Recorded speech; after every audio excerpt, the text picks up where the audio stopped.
ఇస్సాకుని నూరంతలుగా ఆశీర్వదించడానికి కారణం ఏమిటి అంటే, దేవుని స్వరం వినగానే తన సొంత చిత్తాన్ని మార్చుకొని విశ్వసించాడు. మొదట ఏ పరిస్థితిలో విశ్వసించాడు?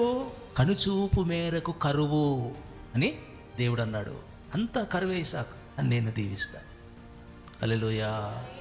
అన్నం లేక బాధపడుతూ ఉంటే, ఉద్యోగం లేక బాధపడుతూ ఉంటే, ఆరోగ్యం లేక బాధపడుతూ ఉంటే, ఏదో ఇంత అన్నం పెడితే చాలు ప్రభా, లేదు లేదు, నేను నిన్ను ఆశీర్వదిస్తా. Praise the lord.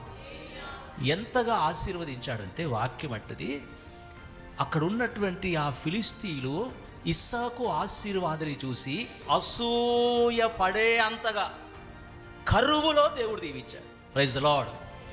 అంటే దేవుని యొక్క మాటకు మనం విధేయత చూపితే, మన చిత్తాన్ని మార్చుకుంటే, ఆయనను విశ్వసిస్తే ఫిలిస్తీయులందరూ అసూయ పడేటట్లుగా. హల్లెలూయా, హల్లెలూయా.